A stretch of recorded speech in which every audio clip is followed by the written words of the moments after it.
네, 반갑습니다. 전지적 소스 시점의 김대욱입니다. 오늘은 소스 수출에 관해서 이야기를 해보도록 하겠습니다.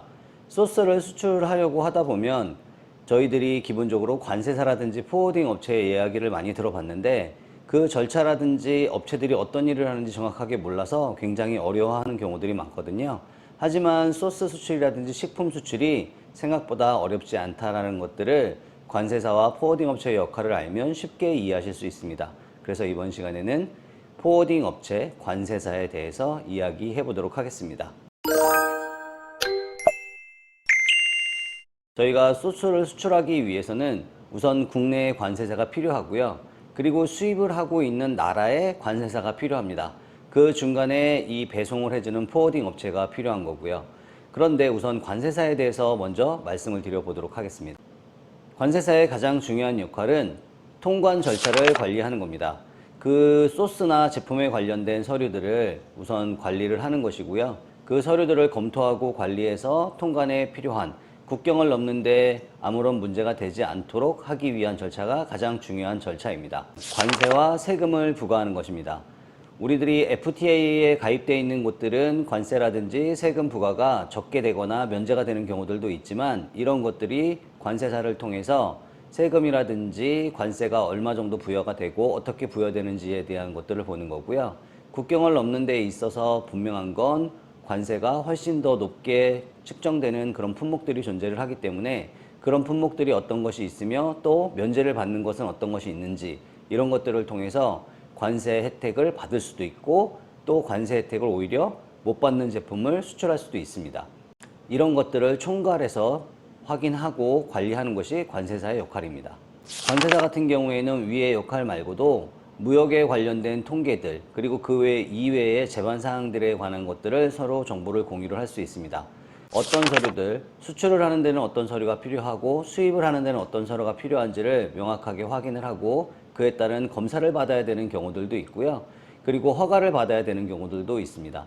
그런 것들을 모두 처리를 하고 난 이후에 수출에 필요한 서류들, 수입에 필요한 서류들을 모두 준비하고 세금까지도 확인하는 것이 관세사의 역할이라고 생각하시면 됩니다.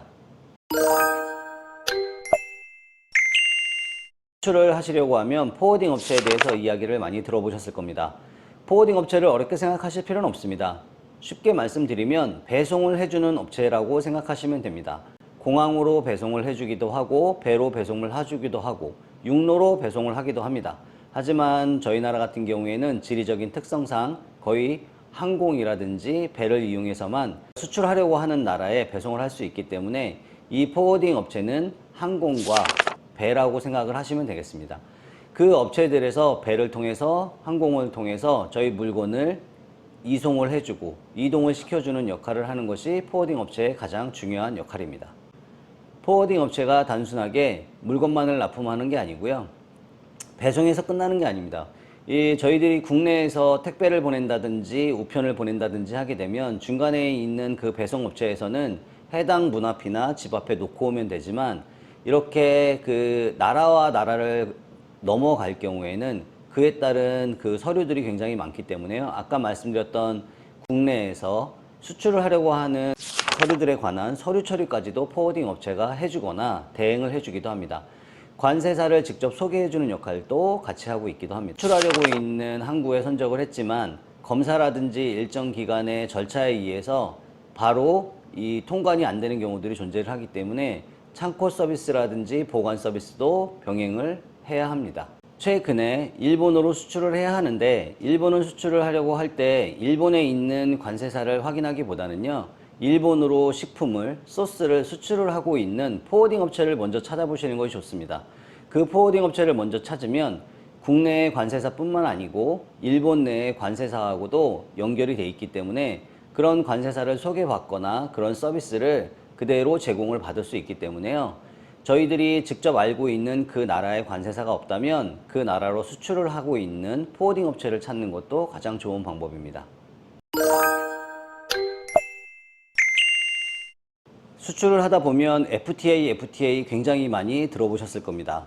자유무역협정이라는 건데요. 이 FDA 협정이 돼 있는 나라끼리는 관세도 우대를 해주거나 수출 절차도 우대를 해주는 그런 절차들입니다. 그래서 그런 나라들이 어디인지를 알아보고 진행을 하시면 조금 더 빠르게 그 절차를 진행할 수가 있습니다. 자유무역협정을 맺고 있는 FTA 국가는 어디가 있을까요? 당연히 미국도 포함되어 있고요. 그리고 유럽연합도 포함이 되어 있고 중국, 일본, 인도, 아세안 총 포함해서 57개국과 저희가 FTA 협정을 맺고 있습니다.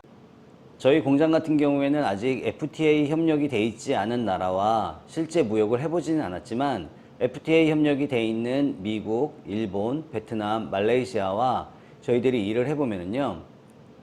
절차들이 모두 정해져 있기 때문에 그 절차에 따라서 서류를 준비하고 검사를 하고 그에 따른 절차를 따르기만 하면은 문제가 없이 해외에 수출을 하고 있습니다.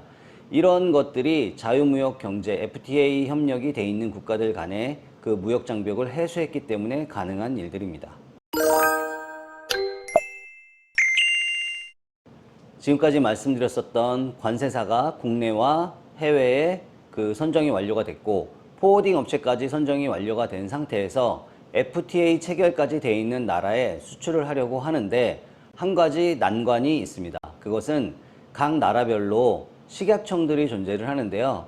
그 식약청에서는 그 국가의 그 건강, 그 안전을 위해서 검사를 하기도 하고 또는 그 나라의 경제에 이바지하는 그런 산업들을 더욱 건강하게 만들기 위해서 수입을 불허하는 제품들 혹은 수입을 할 때는 최소 몇 프로 이상이 들어가지 않는다라는 기준들이 존재를 합니다. 그래서 그 각 기관별, 각 나라별 어떤 기관이 있는지를 아는 게 굉장히 중요합니다. 미국 같은 경우에는 FDA, USDA가 있습니다. FDA는 식약청이라고 보시면 되고요. USDA 같은 경우에는 농림식품부입니다.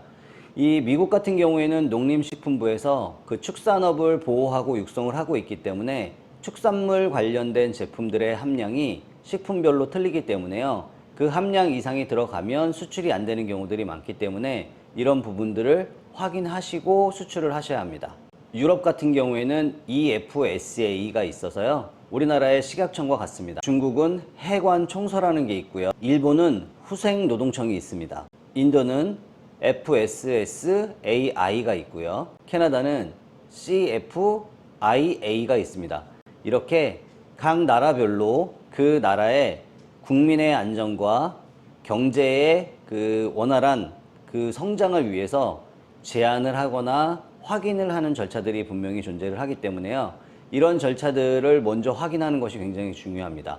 이런 것들은 그 수출을 하는 나라의 관세사 혹은 그쪽에 수출을 해봤었던 포워딩 업체에서 어떤 부분들이 함량이 높아지면 안 되고 이런 제품들은 들어가면 안 된다는 것들 확인을 해주기 때문에요. 이런 절차들을 확인하신 이후에 그거에 맞는 서류들을 만들고 성분표에 그 함량 미만 내지는 제외를 한 상태에서 식품이나 소스를 만들어서 수출을 해야 한다는 것들도 꼭 명심해야 합니다. 실제로 소스를 해외에 수출을 해보시지 않으셨다면 굉장히 크게 걱정을 하고 계실 겁니다. 이 소스를 어떻게 만들어서 어떻게 수출을 해야 하는지 굉장히 힘드실 건데요. 아까 말씀드렸던 것처럼 간단하게 관세사, 포워딩 업체, 관리감독기관, 즉 식약청이 어떤 일을 어떻게 하는지만 알고 계시면 해외 소스 수출, 식품 수출은 어렵지 않다는 것들을 꼭 기억해 주시기 바랍니다. 지금까지 해외 수출에 필요한 업체 및 기관에 대해서 간단하게 말씀드렸습니다. 그러면 오늘도 맛있는 하루 되세요.